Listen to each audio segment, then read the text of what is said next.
सर्पकुलांचा रक्षक कथानक ऐका त्याचे. परम तपस्वी जरत्कार हिंडत असता वनांतर, कूप गर्तेत आपुले पितर आधो वदन देखत. आता रात्री शौनकादी ऋषींनी शुकाला विचारलं होतं की आस्तिक ऋषी तो सर्प सत्र जे चालू करणार जन्मेजे, ते सर्प सत्र थांबवणार आणि सर्पांचा प्राणाचं रक्षण करणार, त्या आस्तिक मुनी आहेत कोण? त्या आस्तिक ऋषींची कथा आता सांगायला सुरुवात करतायत.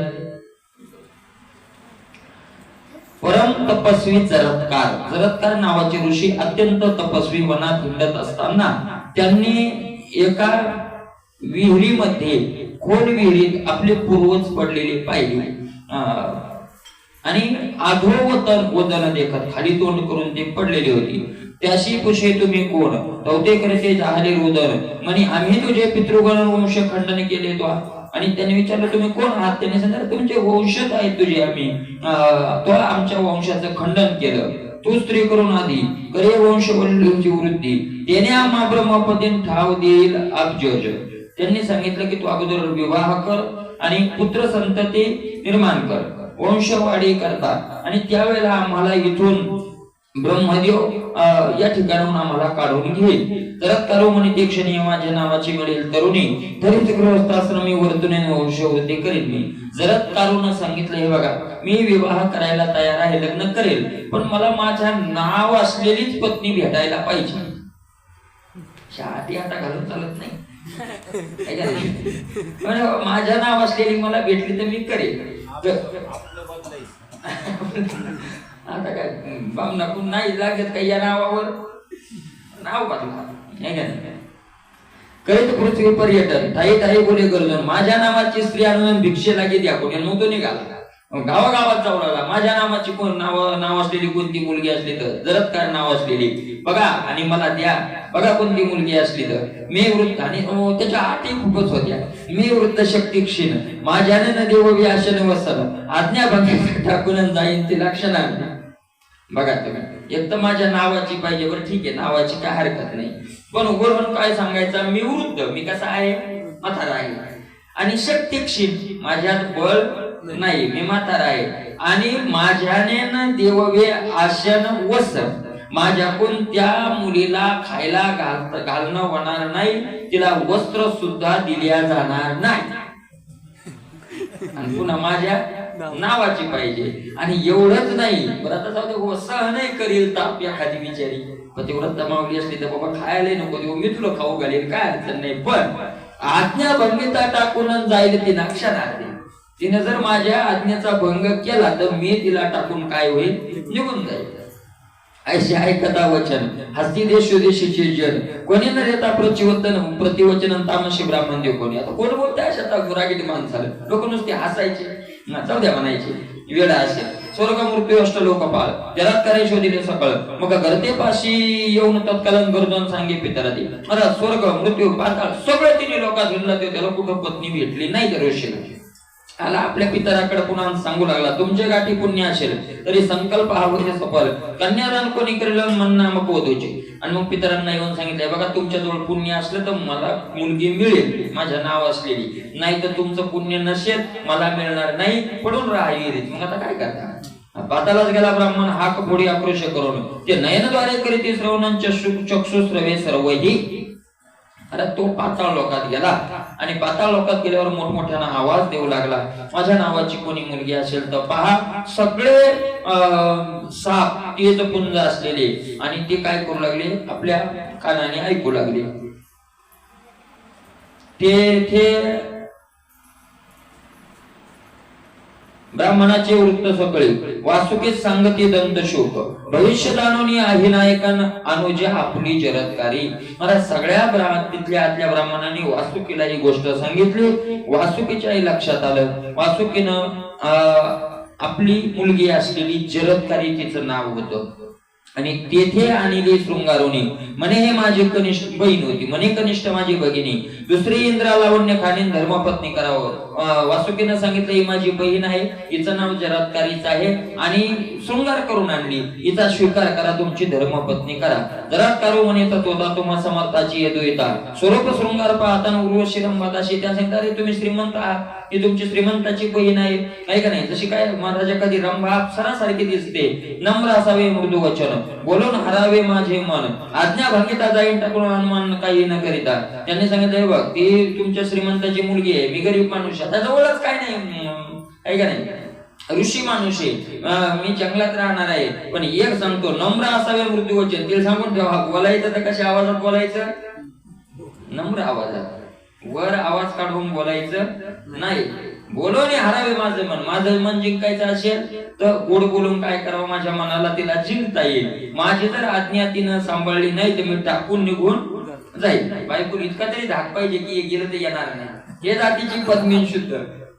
सुवासेवे दिले मिलिंद हिचे पाठावरणार विंदन मिनत येतं बोलता बाई तिचं सौंदर्याचं वर्णन केलं माहेरीचे बलदावून व्रतरास मानिती जैशी तृण की वनीचे मरकट जाणून धरून आणून नाचवी ती ओवीत काय सांगितलं त्यांनी सांगितलं बरं का मला काही माहित नाही पण इथं ओवीत आले असं आहे का नाही हे मला माहित नाही पण ओवीचा अर्थ मी सांगतो काही काही स्त्रिया काय करतात म्हणे माहेरीचे बल दावून व्रताराच मानिती जैशी तृण आपल्या माहेरचं बळ दाखवून नवऱ्याला काय करतात गावतासारखं समजतात आहे का नाही कोणतं ना कोणतं बळ असतंच माहेराकडे एखादा असलं की मग ते समजतात आणि मग काय करतात की वनीचे मार्कट जाण धरून आणि नाचवी ती जसं काय जंगलातून माकड आणून जसं नाचवतो तो गारुडी तशा त्या पतीला काय करतात नाचवतात तुकोबाराय म्हणतात ना आवडीचा मारेला वेडा होय होय कैसा म्हणे भिडा भिडत पडल्यावर मग तो होय होय होय म्हणतो खरंय खरंय चित्तारा स्त्रियेचे तियेचे नि छंदेनाचे माकड गारुडी याचे जे आपल्या वासुकी म्हणे ऋषी लागी तैशी नवे माझी भगिनी रूपवती चातुर्य खाणी परी भजनी सादर वासुकीने सांगितलं माझी बहिणी अशी नाही सुंदर आहे रूपवान आहे चातुर्याची खाण आहे पण पती भजनी सादर पतीचा भजन म्हणजे शिवया पतीच्या शेवट काय असेल सादर असेल चिरभूषणी सर्व संपदा ती समी पुरविण सर्वदा होऊन येते काय आपला अंगीकारी स्वामी त्यांनी सांगितलं तुम्ही तिला कपडे देऊ नका खायला देऊ नका तिला मला उच्च वस्त्र अलंकार खायला सगळं मी पुरवतो म्हणे हिचा स्वीकार करा अंगीकार करा मग यथा संघ लाविले लग्न 4 दिवस संपादून जरात्कारी संघे घेऊन आश्रमाला पुढे मग ते लग्न विगत बघायचं झालं सर्प सेवा करीती अनुदिन बांधून दिले सुवर्ण सदन सकल संपत्ती आणून राजभोग समर्पिती सगळे सर्प त्याची सेवा करायला मला धन धान्य सोनं सगळं बांधून दिलं ऋषी बरोबर नित्य नैमित्तिक कर्मे समजतं अन्न सत्र नित्य चालवीत अतिथी पूजने दान देताना पतीच्या अनुमत जाऊन ती स्त्री सुद्धा कशी होती आपल्या माहेराहून सगळं आणायची आणि अतिथीची पूजा दान धर्म सगळं काही तिने इकडे काय केलं चालू केलं आपल्या पतीची सेवा ऐसा कालक्रमित बहुत जरात्कारीच गर्भ राहत जैसा सूर्य दीप्तिमंत तैसा उदरात पुत्र असे काही दिवस गेल्यानंतर त्या जरात्काती गर्भवती झाली सूर्यासारखा पुत्र तिच्या गर्भात वाढू लागला गर्भ राहिला उदरी हे नेण्याची जरात्कारी तो कोणी एके अवसरी नित्य कर्म सारोनिया निद्रेने व्यापीला जरात्कार तिचे मांडीवरी ठेवी शिर निद्रस्त झाला ऋषी सोरतो दिनकर मावळला एक दिवस तिच्या उदरात गर्भ आहे तिलाही माहित नाही आपल्या उदरात गर्भ आहे आणि आरंभाला आहे का नाही आणि एक दिवस तो जरात्कार म्हणजे तो पती पत्नीच्या मांडीवर डोकं देऊन झोपला आणि सूर्यनारायण मावळायला चालला मनी विचारे ऋषी ललना आदित्य जातो अस्तमाना संध्या होमकाल जाणन तळता ऋषी कोपे तिच्या लक्षात आलं सूर्यनारायण आता मावळायला चाललाय आणि जर सूर्यनारायण मावळायला जाण्याच्या अगोदर यांना उठवलं नाही तर संध्या होम काय होईल जाईल संध्या होम राहील सूर्य मावळच्या वेळेला संध्या होम करावा ते हुकून जाईल आणि मग जर तो हुकला तर ऋषी आपल्यावर कोपतील की मला झोपातून का उठवलं नाही पती आपल्यावर काय होईल रागावेल जागेकरिता कोपेल तर तक्षणी बरं जागा करावं तर म्हणजे दोन्ही कोण अडचण नाही जागा करावं तरी रागावेल आणि जागा करावं तरी रागावेल न करिता सत्कर्म होईल हानी मनी विचारी नाग भगिनी दोष सामान्य थोर ऐका आता तिने विचार केला जर नाही झोपेतून उठवलं तर धर्म बुडल संध्या होम होणार नाही, आणि उठवलं तर पती रागावेल. मग आता दोन्ही कोण अडचण आहे, एका बाजूला धर्म आहे, एका बाजूला पतीचा क्रोध आहे. मग याच्यातला मुख्य दोष कोणता आहे? काय? दोन धर्म ज्या वेळेला एका बाजूला, एका समोर दोन धर्म ज्या वेळेला येतात त्यावेळेला प्रबल धर्माचं पालन करावं, हा नियम आहे धर्मशास्त्राचा. तो ते बाबांनी आम्हाला सांगितलं होतं पंढरपुरात त्याच वेळेला, की ज्या वेळेला दोन धर्म इकडेही गेलं तर असे कधी कधी असं होते, या हे केलं तरी पाप आणि ते केलं तरी पाप, आहे का नाही? हे केलं तरी पाप आणि ते केलं तरी पाप होतं, असं होतं. असा प्रबल धर्म प्रल्हादासमोर आला. बापाचं वचन मोडणं ही पाप आणि देवाचं नामस्मरण न करणं ही पाप. महाराज भरतापुढे तो प्रबल धर्म उभा राहिला. आईचं वचन मोडणं ही पाप आणि आईचं वचन पाळावं तर देवाचा संबंध तुटतो, हे काय पाप आहे. पण मग दोन धर्म ज्या वेळेला येतात त्यावेळेला प्रबल धर्म कोणता आहे का नाही? हे पाप होणार आहे, पण हे पाप एका जन्माचं होईल, पण ते अनंत जन्माचं तिकडे काय होणार आहे? नुकसान होणार आहे. म्हणून त्यांनी त्या धर्माचा काय केला? स्वीकार केला, आहे का नाही? नाही तर मग कधी कधी माणसं प्रश्न विचारतात, असे प्रमाण आहे आणि तसे प्रमाण आहे, मग हे कसं? कधी कधी येतं ना बघ की काय महाराज, स्वामी काज गुरु भक्ती पितृ वचन सेवापती हीच विष्णूची महापूजा, नुसती पूजा नाही, महापूजा, आहे का नाही? मग आता प्रल्हादानं त्यांनी वचन नाही मानलं, पण मग इकडा दोष पाहता हा दोष सामान्य होतो, आहे का नाही? म्हणून तिने विचार केला, निद्रा घेईल जे रजनीत परी सत्कर्म भांगे प्रायचितन मग चरण चुरीत बोलतन गेला आदित्य असतं म्हणा. तिने विचार केला, झोपाचं काय, झोप कुणाही झोपता येईल संध्याकाळी, रात्री झोप घेईल, पण सत्कर्म जर भंगलं तर धर्माचा काय होईल? नाश होईल. म्हणून पाय दाबत दाबत आपल्या पतीला तिनं बोलायला सुरुवात केली. म्हणे हो मध्ये ऊन क्षणी मग पवडावे सुखशयनी आयशा करता क्रोधे करून जरात करू उठिला. तिनं सांगितलं, एक काम करा, यज्ञ करा, होम करा आणि पुन्हा काय करा, झोपा. म्हणजे झोपा पण खाऊन झोपा, झोपा पण मग आता एवढं यज्ञ करा, झोपा. तो रागानं सुटला महाराज तो जरात करू. तुझे अंके पडता भार कष्टी धारिषित सुकुमार हृदय कोणी भरताना ह्याला अगर करी तशी. जेव्हा सांगितलं तुझ्या मांडीवर ओझ पडलं म्हणून मला उठवलं, म्हातारा नवरा पाहून तू माझी हेलना करायला, असं त्यानं बोलायला सुरुवात केली. माझ्या आज्ञेना होता पूर्ण सूर्य केवी पावेल असताना मी न देता अर्घ घेताना अग्नी शवा या धावी. अरे त्यानं सांगितलं माझी आज्ञा घेतल्याशिवाय सूर्याची मावळायला ताकद आहे का? कसं काय पावरचा होता ना तेव्हा बिडा तुका थोडाच होता. सूर्य कस काय मावळेल म्हणलं माझी आज्ञा घेतल्याशिवाय. मी त्याला जोपर्यंत महाराज जेल देणार नाही तोपर्यंत तो मावळणार नाही. कस काय मावळेल? हा क्षण एक धरून निरपावाय होता चमत्कार, कैसा मावळता दिनकरण जरात करतो. तो थोडा वेळ तो पायाचा तो होता चमत्कार की सूर्य मावळतो का नाही, मी वृद्ध देखता नाही हेरणा करशी तू सरपिणी आता नांदे बंधू सदनी नष्ट कर मी येत झालं. त्याला आला रागवा. त्यानं सांगितलं आता तू तुझ्या भावाच्या घरी, आपलं ठरलंच होतं, आपल्या विरोधात गेली की आपण टाकून निघून. तिला वाटलं असं इसरलं का तू येता वाचन, इसरत नसते ती. अशी लोक काय इसरते? इसरणार यायच्या मग ग्रंथात नाव नाहीत. त्याचे फक्त एकाच जागी नाव येते, कुठं? कळविण्यात अत्यंत दुःख होते की. आता त्या पत्रिका बंद केल्या लोकांनी. कळविण्यास अत्यंत दुःख होते की आमचे वडील श्री वैकुंठवासी झाले, त्यांचा 13वीचा कार्यक्रम. एवढी पत्रिका असते ना. आता ते जास्त तपस्वी लोक झाल्यामुळे मग ते बंद झाले माझी आज्ञा होता पूर. आता त्यानं सांगितलं आता म्हणे तू तुझ्या भावाच्या घरी राह, मी चाललो म्हणे निघून. आता जरात्कार चालेला उठवणी पाठी धावे नाग भगिनी दृढ धरले पाय दोन्ही नासरू नाही. तिच्या दोन्ही डोळ्यातून अश्रू लागल्या, पाय धरले, रडू लागली. महाराज त्याची विनंती करू लागली.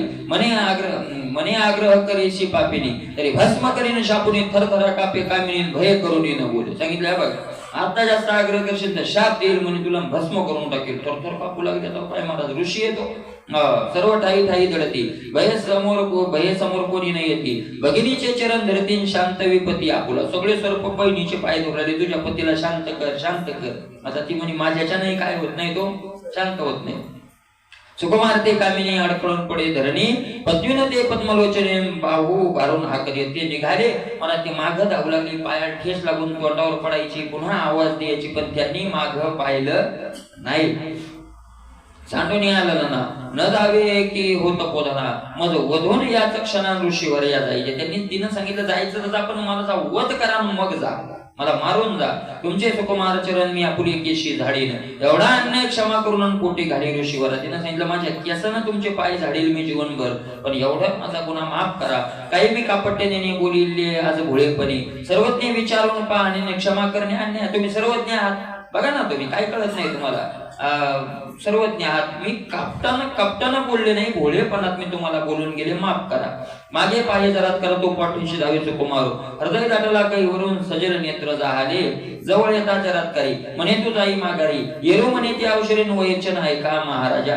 मला त्यांनी पाहिलं एकदम तिच्या डोळ्यातून अश्रू, आज सगळी गायावाया करायली. ती जवळ येऊ दिलं, तिला त्यांनी बोलायला सुरुवात केली. पुत्र फळ नाही पूर्ण कैसे उद्धरेल पितृगण, माझे बंधू सर्पदान निराशा त्यांची झाली. तिनं सांगितलंय बघा, अरे अचूक आपल्याला मुलगा झालेला नाही, तुमच्या पित्राचा उद्धार बाकी, आमच्या सर्प कुळातले सगळे सर्प विनंती करायले, त्यांची आशेचा भंग करू नका. आशा भंगिली म्हणून कद्रुने शापिले संपूर्ण, म्हणे सकुल भस्म होऊन जारे तुम्ही दुर्जन हो, जन्मे जायचे सत्री परम, अवघे उरग होतील भस्म, त्याच किंचित स्वस्तिक क्षमन राहावे नियम एकाशे.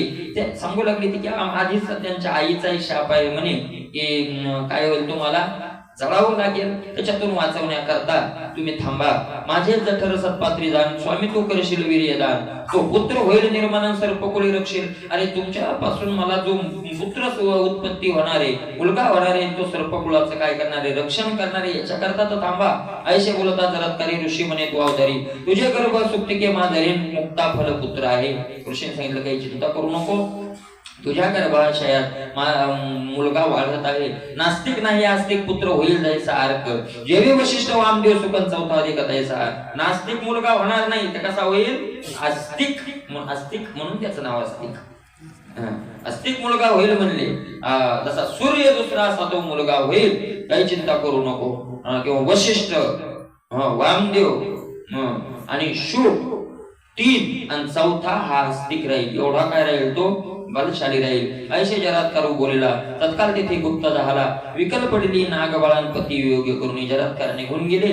तिनं तिथंच अंग टाकून दिलं, पडून राहिली. सावध करून विखारी घरा नेली जरात्कारी, वासुकी म्हणे सुंदरी नामाचा वैर आहे का. सरपंनी तिला आपल्या घरी घेऊन गेले. वासुकीने सांगितलं बाई आता तू जर त्या पतीच्या वियोगात मेली तर आमचं कसं होईल, कारण तो मुलगा तुझ्या पोटात वाढतोय, तू सावध हो. येरे म्हणे तुमचा रक्षक गर्भात आहे सत्य असते, आनंदाने सर्प सकळी कण गुढ्या तोरणी, आणि तो मुलगा उदरात वाढतोय म्हणून सगळ्या सर्पांनी गुढ्या तोरणं लावायला सुरुवात केली. आपले आच्छा दिली अर्क स्वरूप ते काश्मीर सदनीचा जैसा दीप, 9 मास भरता पुण्यरूपण आस्तिक जन्म पावला. जैसा विधोम पावक तैसा कृतिका प्रथम चरणी देख, मुनी आस्तिक जन्मला. आस्तिक मुनीचा काय झाला जन्म झाला. जात कर्मादी उपनयन वासुकी करी स्वय, आपण चवन भार्गवापासून विद्या प्राप्त तयाशी. आता आस्तिकाचं सगळं आपल्या त्या मामानं म्हणजे वासुकीनं सगळे क्रियाक्रम केलं आणि चवन भार्ग ऋषीकडे पाठवलं. चवन भार्गापासून विद्या मिळवली. चवन भार्ग ऋषी म्हणजे सूर्यवंशाचे जावई आहेत त्यांना आस्तिक अश्विनी कुमाराकडून तारुण्य वगैरे काय झालं होतं मिळालं होतं. त्यांची मोठी कथा आहे ती भागवतात चवन भार्गोची. संहिता ब्राह्मण आरण छंद निकट शिक्षा दान, ज्योतिष सूत्र व्याकरण निरुक्त दत्त ग्रंथ उपडी गेला. मग सगळे त्यांना शिक्षण तिथं चवन भार्गवकडे घेतलं. गोरखा जायचा अंगिरास होत, तेजस्वी जायचा आदित्य, तपस्वी जायचा वातन विवेमकेश दुसरा, जो मला तो बोलण्यामध्ये असा होता की तसा बृहस्पतीच दुसरा, बृहस्पती सारखं बोलणं होतं आहे का नाही, सूर्यासारखं तेज होतं असा तो. शीतल जैसा शीतकर, शीतलतेच्या बाबतीत तसा चंद्र आहे. मेघाहुनी अति उदार, पण मेघापेक्षा तो काय आस्तिक मुनी उदार निघाले. ब्रह्मांड मोडून चरण रचणार दुसरे पुढते सामर्थ्य, पुन्हा दुसऱ्या ब्रह्मांडाची रचना करण्याचं सामर्थ्य.